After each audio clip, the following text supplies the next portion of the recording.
बिस्मिल्लाहिर्रहमानिर्रहीम। मेरा नाम है शहबाज जाफर कलंदरी और आज बेटा हम मौजूद हैं पाकिस्तान के पहले डिजिटल इंस्टीट्यूट दाखिला पर। बेटा मेरा टीचिंग एक्सपीरियंस 8 इयर्स है डिफरेंट इंस्टीट्यूट के अंदर। इंट्री टेस्ट में तकरीबन प्रीवियस 8 इयर्स से मैं सर्विसेज दे रहा हूं। मैं आपको सर्विसेज दूंगा रिगार्डिंग केमिस्ट्री के बारे में स्टार्ट करने से पहले एमडी कैट की एक जनरल डिस्कशन देख लें। एमडी कैट के अंदर हमने 3 केमिस्ट्रीज को बेसिकली फोकस करना है। हमारे पास फिजिकल केमिस्ट्री होगी, सेकंड बेटा हमारे पास होगी इनऑर्गेनिक केमिस्ट्री और थर्ड बेटा हम डिस्कस करेंगे ऑर्गेनिक केमिस्ट्री को। तो आप लोगों ने फोकस स्टार्ट करते हैं बगैर बेटा कोई टाइम जाया किए हुए। आप लोगों ने मुझसे एक प्रॉमिस करना है, वो प्रॉमिस ये है कि आप लोग लेक्चर्स कंप्लीट सुनेंगे और दिल लगा के सुनेंगे। ये आप लोगों का मुझसे वादा है और मैं और मेरी टीम जितने लोग हम साथ मौजूद हैं, हम आपसे वादा कर रहे हैं कि क्वालिटी एजुकेशन हम आपको इस प्लेटफॉर्म पे क्या करेंगे, प्रोवाइड करेंगे। स्टार्ट करते हैं बेटा फिजिकल केमिस्ट्री। पहला चैप्टर बेटा हमारे पास है फंडामेंटल कंसेप्ट्स। इस चैप्टर में से हर साल राउंड अबाउट 4 एमसीक्यूज आने के बेटा चांसेस हैं।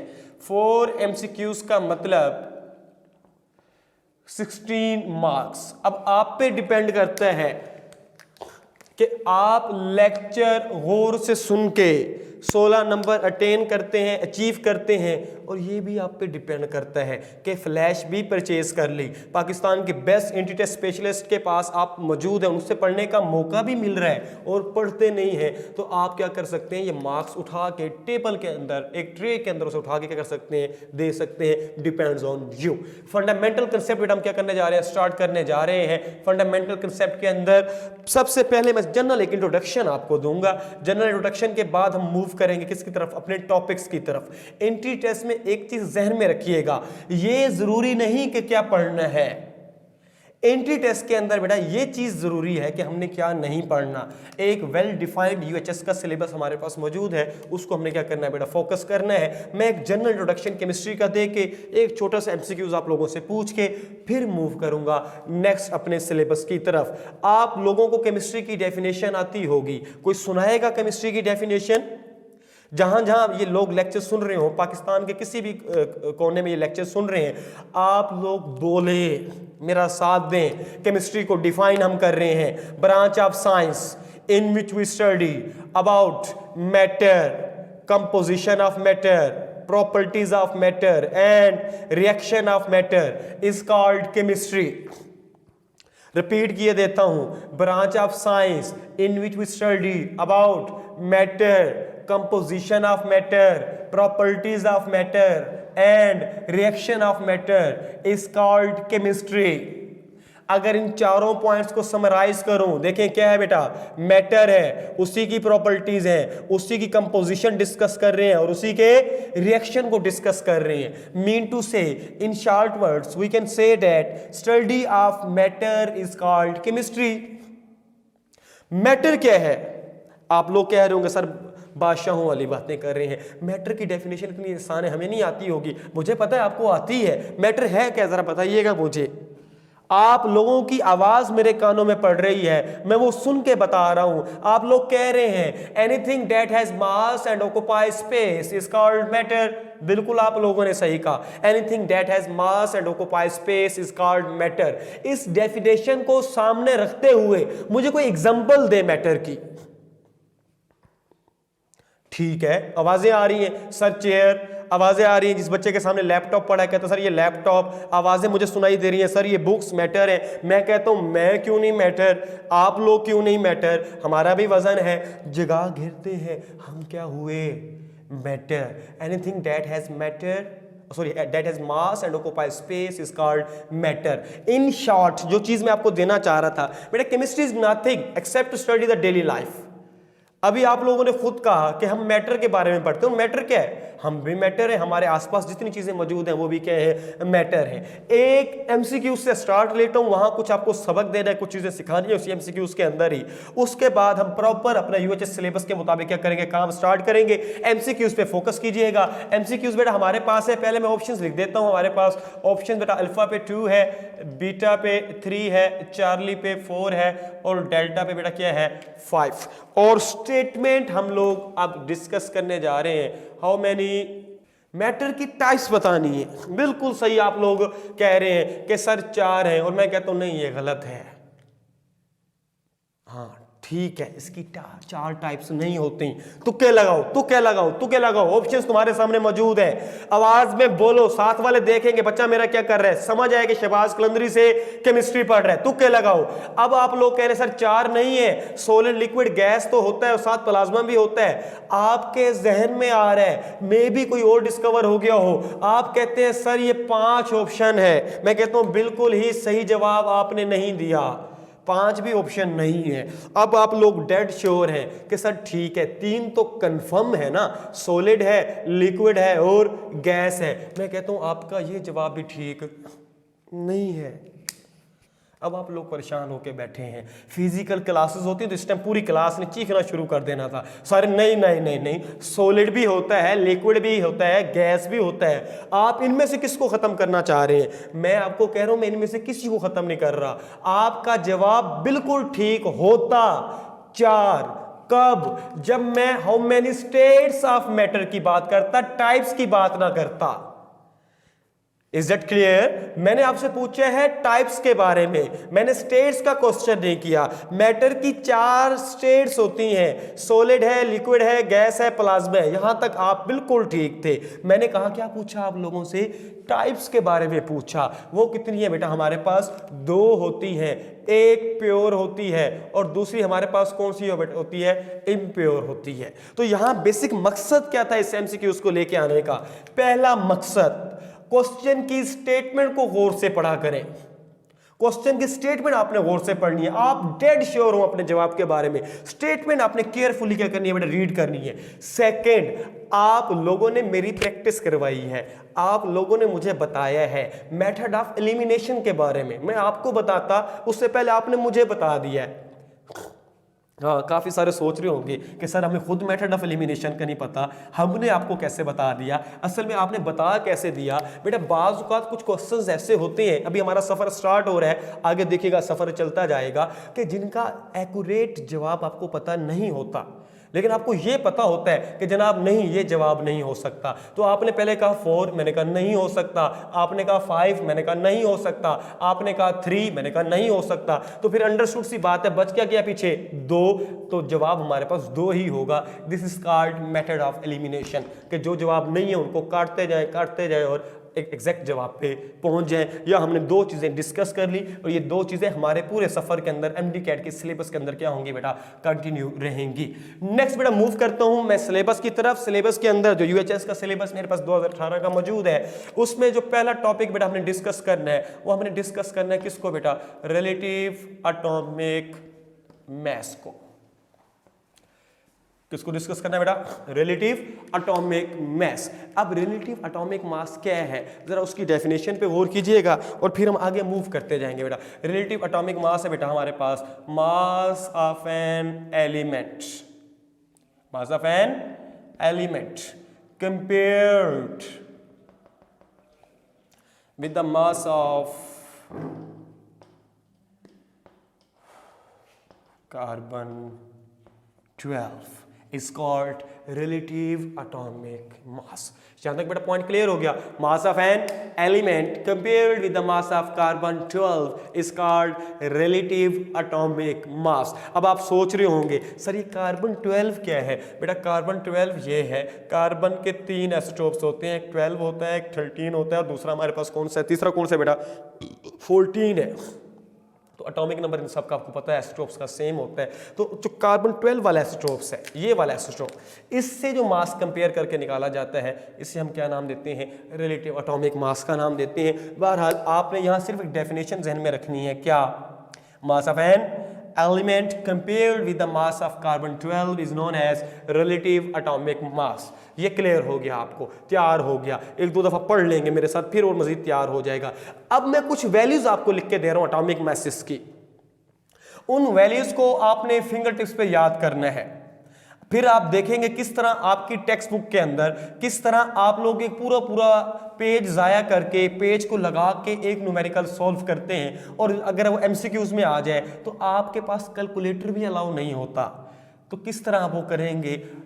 मैं आपको बताऊंगा, आज के लेक्चर में ही बताऊंगा किस तरह सिर्फ क्वेश्चंस को पढ़ते हुए हम क्या कर सकते हैं, उसका जवाब निकाल सकते हैं। उसके लिए आपने करना क्या है, उसके लिए मुझे आपका साथ चाहिए होगा। साथ में आपने मुझे देना क्या है, जरा देखिएगा। मैं कुछ एलिमेंट्स के एटॉमिक मैसेज आपको लिख के दे रहा हूं। एटॉमिक मासेस की वैल्यूज आपने क्या कर लेनी है बेटा, फिंगर टिप्स पे प्रिपेयर कर लेनी है। हाइड्रोजन का एटॉमिक मास बेटा हमारे पास होता है 1.008। ये मैं रैंडम लिखता जाऊंगा, रैंडम ही आपने बेटा प्रिपेयर कर लेनी है, रट्टा लगा लेना, घोल के पी लेना है इसको। हाइड्रोजन का हमारे पास आ गया 1.008। हीलियम का बेटा एटॉमिक मास हमारे पास होता है 4। सोडियम का एटॉमिक मास हमारे पास होता है 23। मैग्नीशियम का एटॉमिक मास हमारे पास होता है 24। इसके बाद बेटा मूव करता हूं किसकी तरफ, सल्फर की तरफ। सल्फर का जो एटॉमिक मास है भैया कितना होता है 32। फास्फोरस का मेरे बच्चों को जहन में होना चाहिए, इसका एटॉमिक मास होता है 31। इसके अलावा कौन सा कंपाउंड आ सकता है, कैल्शियम का एटॉमिक मास होता है बेटा 40। और कार्बन का एटॉमिक मास कितना होता है 12। इसके बाद आपके जहन में होना चाहिए जो ऑक्सीजन है वो कितने हैं इसके अंदर 16। बल्कि ऑक्सीजन से याद आ गया, मैं हमेशा बच्चों को बात कहता हूं कि आपको पता है ना पानी बिस्मिल्लाह पढ़ के क्यों पीते हैं, नहीं पता? एक तो सुन्नत रसूल है, तीसरा पानी के अंदर 3 जिन होते हैं बेटा। हाँ बिल्कुल सही कह रहा हूं, इसके अंदर 3 जिन होते हैं। आप सोच रहे होंगे सर 3 जिन कहां से आ गए, आप जस्टिफाई कर सकते हैं। इसके अंदर 2 हाइड्रोजिन होते हैं और एक इसके अंदर क्या होता है, ऑक्सीजन होता है। ये 3 जिन वाटर के अंदर मौजूद होते हैं, 2 हाइड्रोजन और एक ऑक्सीजन। तो ये ऑक्सीजन से याद आ गया, जो ऑक्सीजन जिसे आप पढ़ते हैं, ऑक्सीजन का एटॉमिक मास कितना है बेटा 16 है। इसके बाद बेटा मूव करें, आयरन की बात कर लेता हूं। आयरन का एटॉमिक मास कितना होता है बेटा 56 होता है। अगर मेरे बच्चों से सिलिकॉन का एटॉमिक मास पूछ ले तो इनको याद होना चाहिए कि इनका एटॉमिक मास कितना है बेटा, सिलिकॉन का 28 है। इसके अलावा लिथियम का माइंड के अंदर रख लें 7 है। ये मेजर एलिमेंट्स हैं जिनके कंपाउंड्स हैं और इनको हमने यूटिलाइज करते हुए किस तरह मोलर मास निकालना है, किस तरह एटॉमिक मास निकालना है, ये सारी चीजें मैं आपको आज ही के लेक्चर में बताऊंगा। सबसे पहले आप लोगों से गुजारिश है, रिक्वेस्ट है कि जो मैंने वैल्यूज दी हैं मेरे बच्चों इनको क्या कर लो, सही तरह तैयार कर लो। लेक्चर यहाँ स्टॉप करना है, स्टॉप कर दो, आराम से बैठ के से तैयार कर लो। दाखिला पे मौजूद होने का, दाखिला प्लेटफॉर्म पे मौजूद होने का एक पहला बेनिफिट मैंने आपको बता दिया कि जो चीज़ आपने प्रिपेयर करनी हो वहीं लेक्चर स्टॉप करेंगे, आराम से बैठ के तैयार कर लें और फिर मेरा साथ देने आ जाए। अब बेटा हम नेक्स्ट मूव करते हैं। मैंने इसके रिलेटिव एटॉमिक मास के बारे में और कुछ एटॉमिक मैसेज की वैल्यूज अपने बच्चों को बता दी है, ये आपने जहन के अंदर रखनी है। नेक्स्ट मैं बताता हूं बेटा आपको एटॉमिक मास यूनिट के बारे में। AMU atomic mass unit. Atomic mass unit बेटा हमारे पास क्या है, 1/12 part of carbon 12, 1/12 part of carbon 12। नहीं आया समझ, मुझे पता है नहीं मेरे बच्चों को समझ आएगा क्या सर 1/12 पार्ट ऑफ कार्बन 12 क्या मतलब क्या है। मेरा बेटा मकसद ये है, मतलब ये है, मैं आपको ये बताना चाह रहा हूं कि अगर कार्बन 12 के 12 हिस्से करें, कितने से करें बेटा, अगर उसके 12 हिस्से, ये अभी इस डायग्राम से, एक छोटी सी डायग्राम से आपको क्लियर हो जाएगा। 1 2 3 4, इसके हमने कितने हिस्से कर दिए बेटा, 12 हिस्से कर दिए। उसमें जो एक पोर्शन है, ये एक कोई भी एक पोर्शन ले ले, मैं इसको ले रहा हूं, ये जो एक पोर्शन जिसमें फिल कर रहा हूं बेटा, ये हमारे पास किसके इक्वल है, AMU के इक्वल है। कार्बन 12 का रेफरेंस मैंने आपको पहले दे दिया। कार्बन 12 का जो 12वां हिस्सा है वो किसके क्या कहलाता है बेटा, atomic mass unit, 1/12 part of carbon 12। Hope so अब आपको ये क्लियर हो गया होगा। 1/12 part of carbon 12 is called atomic mass unit. और अगर इसका बेटा हम रिलेशनशिप देखें किलोग्राम के अंदर, ग्राम के अंदर, देखिएगा 1 AMU इक्वल होता है बेटा 1.661 10⁻⁻27 किलोग्राम, और यही इक्वल होता है 1.661 10⁻⁻24 ग्राम के। और यही मेरे बच्चों शहजादों इक्वल होता है किस चीज के, अरे बोर क्यों हो रहे हो, साथ दो मेरा, यही किस चीज के इक्वल होता है 1.661 10⁻⁻21 मिलीग्राम। अभी ये चीजें स्टोर करते जाए अपने अंदर, आगे मैं देखेंगे कैसे कैसे यूज बताता हूँ, कैसे कैसे न्यूमेरिकल सॉल्व करवाता हूँ आपको। ये वाला होप सो बेटा आपको सारा क्या हो गया, क्लियर हो गया होगा। यहाँ से आपने एटॉमिक मास यूनिट की डेफिनेशन, इसका कंसेप्ट क्लियर कर दिया, और यहाँ आपको बता दिया किलोग्राम के अंदर, ग्राम के अंदर और मिलीग्राम के अंदर के 1 AMU किसके बराबर होता है। इसके अलावा हमने यहाँ से कोई डिबेट नहीं करनी, ये चीजें हम कैसे यूटिलाइज करेंगे आज ही के लेक्चर में आपको मैं बताऊंगा। यहाँ तक चीजें तैयार कर लें बेटा। अब हम स्टार्ट करते हैं एस्ट्रोप्स के बारे में। ये वाले कंसेप्ट होप सो आपको सारे क्लियर हो गए होंगे, आप लोग इसको याद कर लीजिएगा। अब बेटा मूव कर रहा हूं किसकी तरफ, एसोटोप्स की तरफ। एक चीज बेटा यहाँ जहन में रखिएगा, बहुत सारी जगहों के ऊपर बहुत सारे यूट्यूब लेक्चर्स और जो बने हुए हैं या कोई टीचर्स पढ़ा रहे होते हैं, वो एस्ट्रोप्स के साथ एसोबार्स को शुरू कर देते हैं, एसोबार के साथ एसोट्रॉन्स को पढ़ाना शुरू कर देते हैं। जैसे मैंने आपको शुरू में रिक्वेस्ट की कि एंट्री टेस्ट के अंदर ये चीज़ इंपॉर्टेंट नहीं है कि क्या पढ़ना है, ये ज्यादा इंपॉर्टेंट है कि क्या नहीं पढ़ना। रीजन यही थी, आपके पास यूएचएस का बेटा वेल डिफाइंड सिलेबस मौजूद है, उसी को आपने फोकस करना है, उसके अलावा कहीं आपने अपना टाइम जाया नहीं करना। जैसे हमारे सिलेबस में बेटा मौजूद है क्या, आइसोटोप्स। अब इसके हम डेप्थ में जाते हैं, इसकी डिटेल को डिस्कस करते हैं। आइसोटोप्स का फिनोमेना बेटा डिस्कवर हुआ था 1912 में, और करने वाला जो साइंटिस्ट था वो सोडे था। कुछ लोग सोडी पढ़ते हैं, कुछ सोडे पढ़ते हैं, ये आपने बहरहाल माइंड के अंदर रखना है। 1912 सोडे ने से डिस्कवर किया था। अब इसकी बेटा डेफिनेशन देखिएगा, डेफिनेशन क्या है, atoms of same element, atoms of same element having same atomic number but different mass number are called, बिल्कुल सही, एसोटोप्स। यहां तक पॉइंट बेटा क्लियर हो गया। Atoms of same element having same atomic number but different mass number are called isotopes. अब यहां ये डेफिनेशन माइंड में रखिएगा, मैं इसको थोड़ा आगे लेके चलता हूं और इसको मजीद आपको क्या करता हूं बेटा, एलोबरेट करता हूं, जरा वो फोकस कीजिएगा। हम कह रहे हैं एटॉमिक नंबर सेम है, मास नंबर क्या है बेटा, डिफरेंट है। एटॉमिक नंबर सेम है, एटॉमिक नंबर किसको कहते हैं बेटा, नंबर ऑफ प्रोटॉन्स को कहते हैं। एटॉमिक नंबर किसको कहते हैं बेटा, नंबर ऑफ प्रोटॉन्स को। और जो मास नंबर है इसको बेटा रिप्रेजेंट किया जाता है ए से, और ये इक्वल होता है किस चीज के, number of protons plus number of neutrons. लिखने की वजह क्या, मैं कुछ चीज जस्टिफाई आपको करना चाह रहा हूं। क्या जस्टिफाई कर रहा हूं, जरा गौर कीजिएगा। हमने कहा एटॉमिक नंबर सेम है, मास नंबर डिफरेंट है। एटॉमिक नंबर सेम होने का मतलब प्रोटॉन्स की तादाद क्या है, सेम है, प्रोटॉन्स चेंज नहीं होंगे। फिर चेंज क्या होगा, जहर सी बात है, जहर चेंज क्या होगा बेटा, आपके पास न्यूट्रॉन्स चेंज होंगे। मैं कहना क्या चाह रहा हूं, मैं बेसिकली एक एमसीक्यू आपको बताना चाह रहा हूं, बेसिकली एक कंसेप्ट क्लियर करना चाह रहा हूं।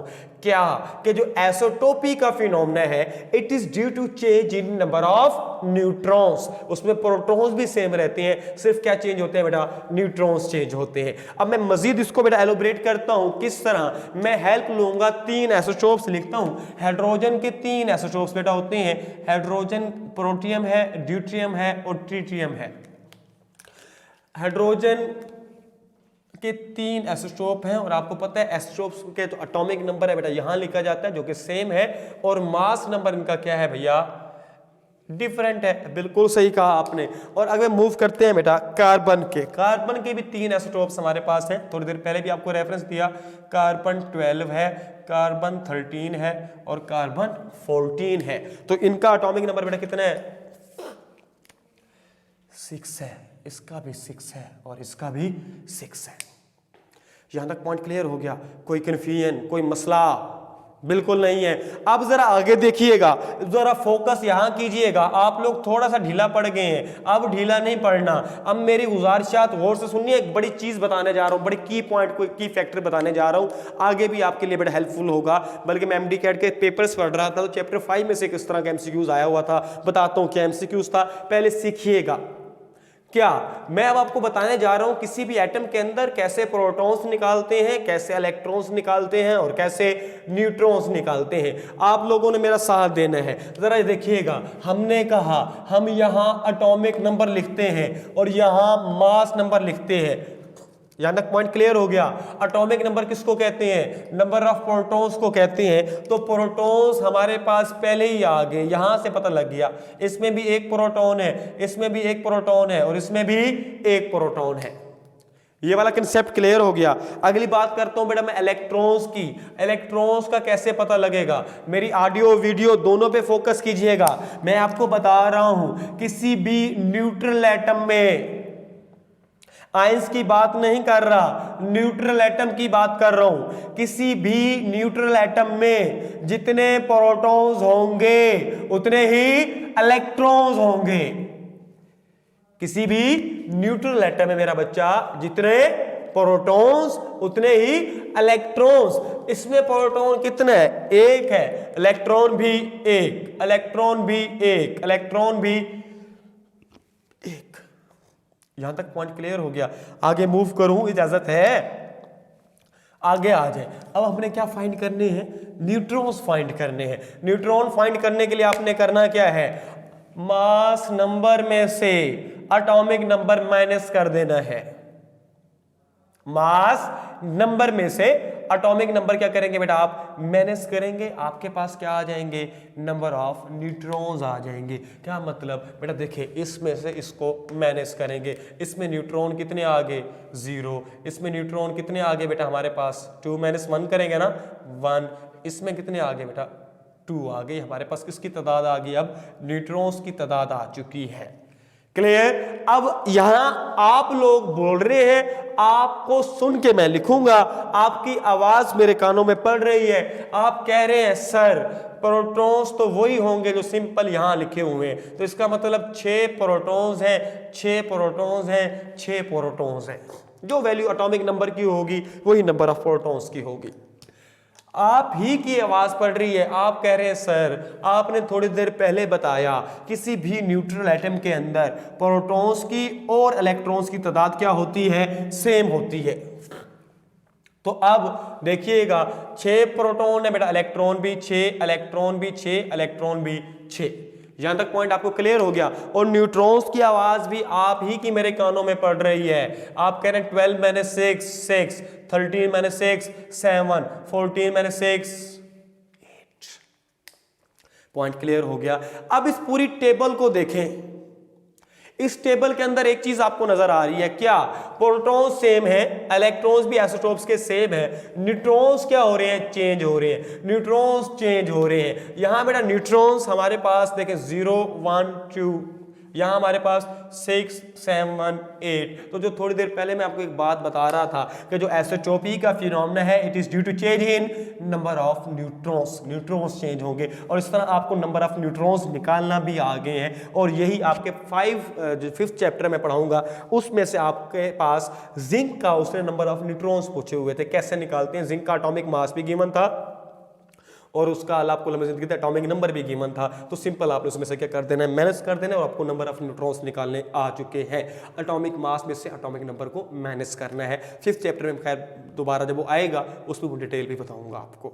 ये पॉइंट आपको क्लियर हो गया कि जनाब आइसोटोपी का जो फिनोमेना है वो due to change in number of neutrons है। आइसोटोप्स के अंदर इलेक्ट्रॉन्स भी सेम होते हैं और प्रोटॉन्स भी क्या होते हैं बेटा? सेम होते हैं।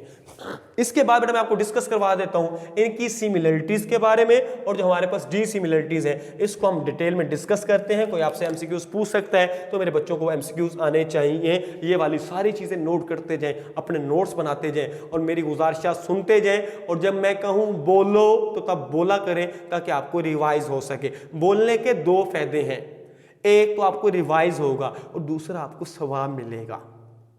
अब आप सोच रहे होंगे सवाब कैसे मिलेगा? अरे भैया टीचर आपको बार बार एक रिक्वेस्ट कर रहा है कि बोलो, तो टीचर की बात मान के जब बोलेंगे तो सवाब तो मिलेगा। खैर अब हम चलते हैं बेटा सिमिलरिटीज की तरफ और डिसिमिलरिटीज की तरफ। सिमिलरिटीज क्या है जरा देखते जाइएगा। कुछ तो आपको पता है, क्या बेटा? सेम एटॉमिक नंबर है इनका, इस पॉइंट पे बेटा सिमिलरिटीज लिख रहा हूं, इस पॉइंट पे डिसिमिलरिटीज लिखता जाऊंगा। पहला पॉइंट हमारे पास क्या है बेटा, इनका सेम एटॉमिक नंबर है। दूसरी बात करें बेटा, इनकी सेम केमिकल प्रॉपर्टीज है। सेम क्या बेटा, इनकी केमिकल प्रॉपर्टीज है। जहन में रखिएगा, क्यों है मैं वो रीजन बता देता हूं, मैंने लिखी नहीं है, आप लोग अपने जहन में रखिएगा। केमिकल प्रॉपर्टीज डिपेंड करती है बेटा नंबर ऑफ वैलेंस इलेक्ट्रॉन्स पे। नंबर ऑफ वैलेंस इलेक्ट्रॉन्स इनके सेम होते हैं, वैलेंस इलेक्ट्रॉन्स इनके सेम होते हैं, इस वजह से इनकी केमिकल प्रॉपर्टीज भी क्या है बेटा, सेम है। इसके बाद बात करें पोजीशन इन पीरियोडिक टेबल।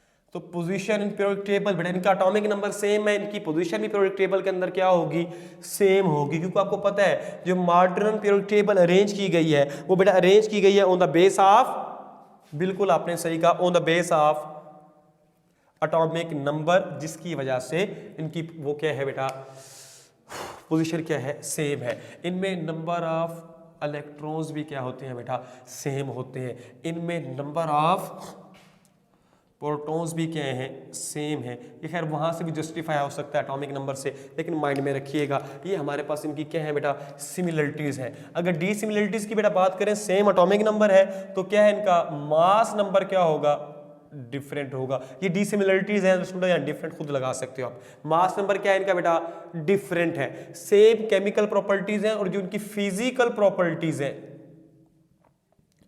वो क्या है बेटा, आपके पास चेंज है। ये वाला पॉइंट क्लियर हो गया। मास नंबर सेम है, फिजिकल प्रॉपर्टीज इनकी क्या होंगी, आपके पास चेंज होंगी। इसके अलावा अगर बेटा बात करें रेट ऑफ रिएक्शन की, वो भी इनके क्या है, डिफरेंट इनके क्या होते हैं बेटा, रेट ऑफ रिएक्शन है। अगर हाफ लाइफ की बात करें तो इनकी हाफ लाइफ भी क्या होती है, डिफरेंट होती है। इसके अलावा जो इनके पास डिफरेंट नंबर ऑफ न्यूट्रॉन्स होते हैं। बस ये वाले पॉइंट्स आपने अपने माइंड के अंदर रखने हैं। इन पॉइंट्स से आप सारे जितने भी इनके एमसीक्यूज आ सकते हैं आप उसको क्या कर सकते हैं बेटा, अटेम्प्ट कर सकते हैं। सिमिलरिटीज़ और डिसिमिलरिटीज़ के सारे पॉइंट्स मैंने आपको क्या कर दिए, यहाँ हमने बेटा सिमिलरिटीज़ को लिखा है और इस साइड पे हमारे पास क्या मौजूद है, डिसिमिलरिटीज़ मौजूद है। उतारना चाहे उतार ले, लेक्चर को यहीं स्टॉप कर दीजिएगा। ये हम एस स्ट्रोक्स को बेटा डिस्कस करते हुए मजीद इसकी अभी डेप्थ के अंदर जा रहे हैं। ये वाले पॉइंट्स क्लियर हो गए। अब मैं आपको बताया देता हूं, कुछ क्वेश्चंस बेटा ऐसे आ जाते हैं कि किस एलिमेंट के कितने आइसोटोप्स हैं, किस एलिमेंट्स के कितने आइसोटोप्स हैं, उसको हम बेटा डिटेल में डिस्कस करते हैं। सबसे पहले हम डिस्कस करेंगे बेटा मोनो आइसोटोपिक एलिमेंट को। किसको डिस्कस करेंगे, मोनो आइसोटोपिक एलिमेंट को। मोनो आइसोटोपिक एलिमेंट्स कौन से होते हैं, अगर उनका एक आइसोटोप हो। Those element which have only one isotope are called monoisotopic element। वो कौन कौन से हैं बेटा, फ्लोरीन है, आयोडीन है, आर्सेनिक है और गोल्ड है। ये वो एलिमेंट्स हैं जिनका एक आइसोटोप होता है, just they have only one isotope. Is it clear. इसके बाद आपने जहन में रखना है बेटा, अगर आपसे पूछ ले बोरोन के आइसोटोप्स के बारे में, अगर आपसे पूछ लेता है क्लोरीन के आइसोटोप्स के बारे में, अगर आपसे पूछ लेता है ब्रोमीन के आइसोटोप्स के बारे में, तो मेरे बच्चों के जहन में होना चाहिए कि आइसोटोप्स कितने हैं, 2 हैं। इसके बाद अगर आपसे पूछता है कार्बन के आइसोटोप्स के बारे में, अगर आपसे पूछता है नाइट्रोजन के आइसोटोप्स के बारे में, ऑक्सीजन पूछ लेता है, या आपसे वो हाइड्रोजन के आइसोटोप्स पूछ लेता है, तो आपके जहन में होना चाहिए कितने आइसोटोप्स हैं, इसके 3 आइसोटोप्स हैं। अगर आपसे पूछता है सल्फर के बारे में कि सल्फर के आइसोटोप्स बताएं, आपके जहन में होना चाहिए कितने आइसोटोप्स हैं, 4 आइसोटोप्स हैं। अगर आपसे पूछ रहा है निकल के आइसोटोप्स के बारे में, तो निकल को जहन से ना निकालिएगा, जहन में रखिएगा। निकल को जहन से निकालना नहीं, जहन में रखना है क्या, कि निकल के 5 आइसोटोप्स हैं। अगर आपसे पूछता है बेटा कैल्शियम और पलाडियम के बारे में, तो मेरे बच्चों के जहन में होना चाहिए 6 आइसोटोप्स हैं। अगर आपसे पूछता है कैडमियम के बारे में, तो मेरे शहजादों को पता होना चाहिए, शहजादियों को पता होना चाहिए, सर ने बताया था कितने हैं, 9 हैं। और अगर आपसे पूछता है बेटा टिन के बारे में तो आपके जहन में होना चाहिए कितने हैं, 11 हैं। और अगर आपसे पूछ लेता है सिल्वर के बारे में तो आपको पता होना चाहिए इसके 16 आइसोटोप्स हैं, जिसमें से 2 स्टेबल हैं और 14 अनस्टेबल हैं। एक्सरसाइज के एंड में बेटा एक स्टेटमेंट आपके पास क्वेश्चन के अंदर ये स्टेटमेंट गिवन है, सिल्वर के आइसोटोप्स के बारे में बताया हुआ है। अब जो ये टेबल है ये आपको हेल्प करेगी इस तरह के मल्टीपल चॉइस क्वेश्चन अटेम्प्ट करने के लिए जो आपसे पूछ लेता है आइसोटोप्स ऑफ निकल आर। अब आपके जहन में सोचने बैठने 6 होंगे, 10 होंगे, 12 होंगे, 14 होंगे, ये तब सोचना जब ये टेबल तैयार ना हो। ये टेबल आपको तैयार है, आपके जहन में होगा, फौरन से पहले आप लोग जवाब बता देंगे। सर ने बताया था कि जो निकल के आइसोटोप्स होते हैं वो कितने होते हैं, 5 होते हैं। तो ये वाला सारे बेटा आपने क्या कर लेने, प्रिपेयर कर लेने। मैंने सारी इंफॉर्मेशन आपको कलेक्ट करके दे दी है। इसके बाद बेटा चलते हैं इनकी नेचुरल अक्रेंस की तरफ, डिस्कस करते हैं कितने आइसोटोप्स हैं, कितने स्टेबल हैं, कितने अनस्टेबल हैं, कितने नेचुरल हैं और कितने चाइना मेड हैं। China made mean artificial. यार क्यों परेशान हो रहे हो, एक चीज नेचुरल होती है, एक चाइना मेड होती है। चाइना मेड का मतलब आर्टिफिशियल है। तो टोटल अगर आपसे कोई पूछ लेता है टोटल नंबर ऑफ आइसोटोप्स कितने हैं, मेरे बच्चों ने फौरन से पहले कह देना है 580 हैं। उसके बाद आपसे पूछ लेता है कि इनमें नेचुरल कितने हैं और आर्टिफिशियल कितने हैं। मेरे शहजादों को पता होना चाहिए 280 नेचुरल है, 300 चाइना मेड है, आर्टिफिशियल है। टोटल नंबर ऑफ आइसोटोप्स बोलो, बिल्कुल सही कहा 580। नेचुरली अकरिंग कितने हैं 280, चाइना मेड या आर्टिफिशियल कितने हैं 300। अब चलते हैं स्टेबिलिटी की तरफ। इन 280 में से 240 स्टेबल है, 40 बोलो अनस्टेबल है। क्यों अनस्टेबल है, because they are radioactive in nature. Radioactivity की वजह से बेटा ये 40 नेचुरली अकरिंग आइसोटोप्स के हैं, अनस्टेबल हैं। अगर हम बात करें चाइना मेड की, तुक्के लगाओ इसके अंदर, तुक्के लगाओ, जरा बताओ कितने स्टेबल होंगे, कितने अनस्टेबल होंगे, कितने रेडियो एक्टिव हैं, कितने रेडियो एक्टिव नहीं है। तुक्के लगाओ, तुक्के लगाओ, तुक्के लगाओ, लगाई जाओ, बोलो। बिल्कुल सही नहीं कह रहे आप, बिल्कुल सही नहीं कह रहे आप। कोई अगर कह रहा है कि 100 स्टेबल हैं तो 200 अनस्टेबल होंगे, एक कोई पॉइंट माइंड के अंदर रख लें। जितने हैं ये बेटा 300 के 300 ये हमारे पास सारे के सारे मेरे बच्चों अनस्टेबल हैं, इनमें से कोई भी स्टेबल नहीं है। तो जितने भी चाइना मेड हमारे पास हैं, चाइना मेड आपको पता चीज स्टेबल वैसे भी नहीं होती, आर्टिफिशियल चीज वैसे स्टेबल नहीं होती, ये अनस्टेबल है। क्यों, because they are also radioactive in nature. तो ये हमारे पास बेटा इसकी अक्करनेस में से जो जो पॉइंट्स आपसे पूछ सकते हैं वो मैंने आपको बता दिए। इसके अलावा आप जहन में रखिएगा कि जो ऐसे आइसोटोप्स जिनका इवन एटॉमिक नंबर है और इवन मास नंबर है, they are more stable as compare to those isotopes with odd atomic number and mass number. अब आप सोच रहे होंगे कि कैसे, कितने आइसोटोप्स स्टेबल हैं। बेटा जहन में रखिएगा जो मोस्ट हमारे पास आइसोटोप्स हैं उनका इवन एटॉमिक नंबर है और इवन ही क्या है बेटा उनका मास नंबर है। और जो पीरियोडिक टेबल में हमारे पास टोटल इनकी तादाद है कितनी हो सकती है, तुक्का लगाओ, नहीं पता, मैं बता देता हूँ बेटा। हमारे पास इनकी टोटल क्वांटिटी कितनी है 154। अगर आपसे पूछ ले कि total number of isotopes with even atomic number and even mass number in periodic table, तो मेरे बच्चों के जहन में होना चाहिए सर ने ये क्वांटिटी हमें बताई थी, वो कितनी है 154 आइसोटोप्स ऐसे हैं जिनका इवन एटॉमिक नंबर है और इवन मास नंबर है। ये वाले पॉइंट्स बेटा क्लियर हो गए। इसके बाद इस टॉपिक का लास्ट हमारे पास बेटा चीज है वो क्या है कि 50% of earth crust is made up of 5 elements. 5 elements, 5 isotopes ऐसे हैं जिनकी वजह से 50% अर्थ क्रस्ट का बना हुआ है। उनका भी जो मास नंबर है वो मल्टीपल ऑफ 4 है, इट मींस कि वो इवन है। वो 5 एलिमेंट्स कौन कौन से हैं, जरा वो 5 एलिमेंट्स बेटा देख लीजिएगा। वो 5 एलिमेंट ऑक्सीजन है, उनमें बेटा सिलिकॉन है, उनमें आयरन है, उनके अंदर कैल्शियम है और उन्हीं में हमारे पास ऑक्सीजन हो गया, सिलिकॉन हो गया, आयरन हो गया, मैग्नीशियम है बेटा। ये वो 5 एलिमेंट्स हैं जिनके मिलने की वजह से 50% ऑफ अर्थ क्रस्ट हमारे पास बेटा फॉर्मेशन उसकी होती है। मास नंबर आपको इनके आती हैं, इसका 16 है, इसका बेटा 28 होता है, इसका 56 है, कैल्शियम का 40 होता है और कैल्शियम का कितना बेटा, सॉरी मैग्नीशियम का 24, कैल्शियम का 40 होता है। मैंने आपको बता दिया, ये आप यहां से भी पहले ऑलरेडी याद करके आ चुके होंगे, ये मैंने आपको पहले लिखवाए भी थे। तो ये वो 5 एलिमेंट्स हैं, इन 5 एलिमेंट्स के मिलने की वजह से बेटा कितना पोर्शन बन रहा है अर्थ क्रस्ट का, 50% अर्थ क्रस्ट का क्या हो रहा है, पोर्शन बन रहा है। मेरी तरफ से आपको ब्रेक है, ये सारे पहले याद करें, उसके बाद हम अगले टॉपिक में मूव करेंगे, वहां हमारे पास क्या होंगे, यूज होंगे। मेरे साथ ही रहना है, स्टॉप करके याद करके फिर फौरन वापसी आ जाए, फिर हम आगे मूव करते हैं।